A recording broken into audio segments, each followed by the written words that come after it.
مفتی صاحب کی بارگاہ میں میرا یہ سوال ہے، اگر سب لوگ ایک دوسرے کے پیچھے نماز پڑھنا شروع کر دیں تو فرقہ واریت تو ختم ہو جائے گی؟ آج کل یہ چورن بیچا جا رہا ہے۔ میں ایک سادہ سوال کر لیتا ہوں۔ پہلی بات، کیا قرآن و حدیث میں کہیں پر یہ موجود ہے حکم کہ اگر سب ایک دوسرے کے پیچھے نمازیں پڑھ لیں تو یہ ختم ہو جائے گا کام؟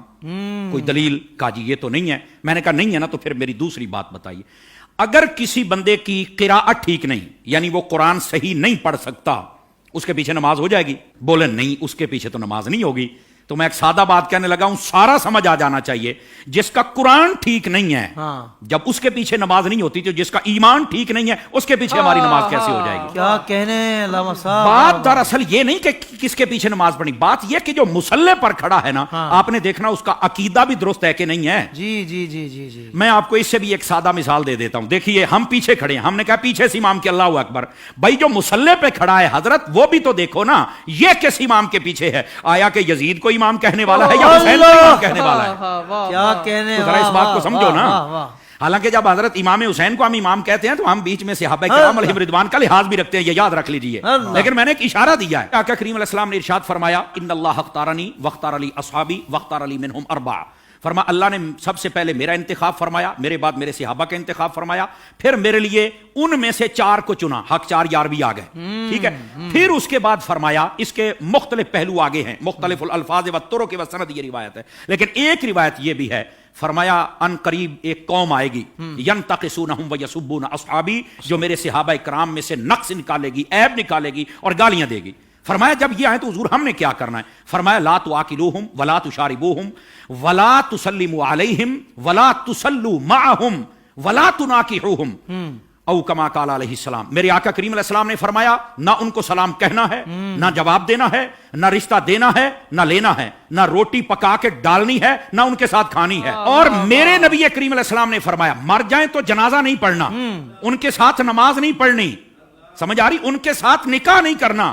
تو میں نے کہا یہ ہمیں چورن مت بیچو، ہم نے حضور کی حدیث پڑھی ہوئی ہے۔ اگر کوئی چاہتا ہے کہ ہمارے سامنے کھڑا ہو کر ہمارا امام بنے، امام بننے سے پہلے بندہ بن کے مجھے یہ بھی بتائے تیرا نبی کے بارے میں کیا عقیدہ ہے، تیرا صحابہ کے بارے میں کیا عقیدہ ہے، تیرا افضلیت صدیق اکبر بکار بارے میں کیا عقیدہ ہے، تو کل صحابہ کو جنتی مانتا ہے یا نہیں مانتا، تو نبی پاک کی اہل بیت کے بارے میں کیا کہتا ہے، یہ سارے عقیدے مجھے بتا دے، میں تیرے پیچھے کھڑا ہو کے نماز پڑھ لوں گا۔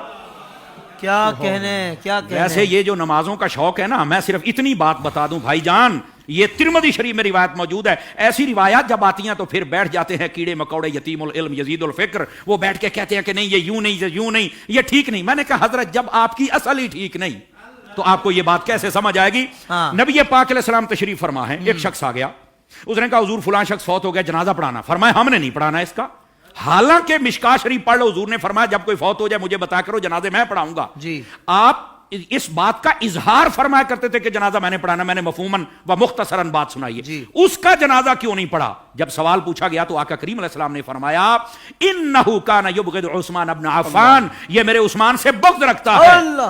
جب حضرت عثمان کے بغضی کا جنازہ نہیں پڑھنا تو بتاؤ پھر ابو بکر کے بغضی کا جنازہ ہم کیسے پڑھ لیں؟ بتائیے کیسے ہم ان کے پیچھے نمازیں پڑھ لیں اور ان کے آگے کھڑے ہو کر ان کے جنازے پڑھائیں اور ان کے ساتھ ہم پیار کی پینگیں چڑھائیں اور ہم ان کو جفیاں ڈالیں؟ بھائی ان سب کو سمجھنا چاہیے، یہ ڈائریکشن ہے سیدھی سڑک، یہ شفاعت نگر کی ہے، اس سڑک پر آ جائیں جس کا نام راستہ اہل سنت ہے، ہم تمہارے پیچھے کھڑے ہو کر نمازیں پڑھنے کے لیے تیار ہیں۔ تو جب عقیدہ ہی واضح نہیں ہے تو آڈی پنجابی کہندے نے ویکھ کے زہر تو کوئی نہیں پیندا۔ حضور شاہ صاحب ہماری پنجابی ویکھ کے زہر تو کوئی نہیں پیندا، تو پھر ہم تو نہیں پی سکتے۔ ویسے اگر کسی کو زیادہ شوق ہو نا، بس نہیں وہ قرآن پڑھتے ہیں تو چھوڑو جی چھوڑو، داڑھی بھی ہے تو چھوڑو جی چھوڑو، مصلی پہ ہے، تو میں نے کہا آبا صاحب اللہ کی تفسیر اٹھا کے دیکھ لے، یہ تیرا شوق بھی پورا ہو جائے گا۔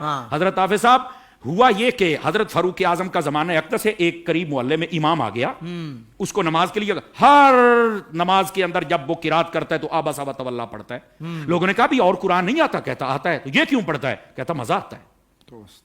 اچھا، انہوں نے کہا ذرا حضرت فاروق اعظم کی خدمت میں لے کے چلے۔ حضرت فاروق اعظم کو بتا، آپ نے طلب فرما لیا، واقعہ لمبا ہے، آپ نے طلب فرما لیا۔ آپ نے جب طلب فرمایا تو آپ نے کہا کیوں پڑھتا ہے؟ کہتا ہے مجھے نا اصل میں مزہ آتا ہے، اس لیے کہ اس میں معاذ اللہ اس کی سوچ دیکھو، پڑھ سب کچھ رہ گئے لیکن سوچ دیکھو اس کی۔ اس نے کہا جی بات یہ ہے کہ اللہ نے اپنے حبیب کو یہاں جھڑکی پلائی ہے تو مجھے بڑا مزہ آتا ہے اس پر استغفر اللہ استغفر اللہ. یہ خارجی آنا سوچ تھی. سمجھ آ رہی ہے میری بات کی؟ یہ توہین کی سوچ تھی. یہ کامل و اکمل لوگوں کا یہ شیوہ ہی نہیں ہوتا. اور ایسی جو ہمارے سامنے مثالیں ہوتی ہیں نا وہ ہمیں سمجھنے کے لیے مثالیں ہوتی ہیں. اور پھر ایسے لوگوں کا حشر کیا وہ بھی سننا ذرا. ٹھیک ہے. حضرت فاروق اعظم نے اچھا تجھے مزہ آتا ہے؟ کہا بالکل. آپ نے تلوار منگائی اور 2 ٹکڑے کر دیے اس کے. آپ نے فرمایا والضحیٰ پڑھ کے تجھے مزہ نہیں آتا؟ وما ارسلناک الا رحمۃ للعالمین پڑھ کے تجھے مزہ نہیں آتا؟ انا اعطیناک الکوثر پڑھ کے مزہ نہیں آتا؟ ورفعنا لک ذکرک پڑھ کے مزہ نہیں آتا؟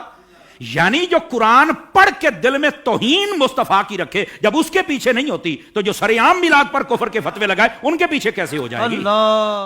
سوشل میڈیا پر اسلام کی صحیح تعلیمات جاننے کے لیے ابھی حافظ سائر قادری کا نیا YouTube channel Islamic digital studio subscribe کر لیں اور ہاں نوٹیفیکیشن بیل آئیکن کو بھی پریس کر لیں تاکہ ہماری نئی ویڈیوز آپ تک بر وقت پہنچ سکیں.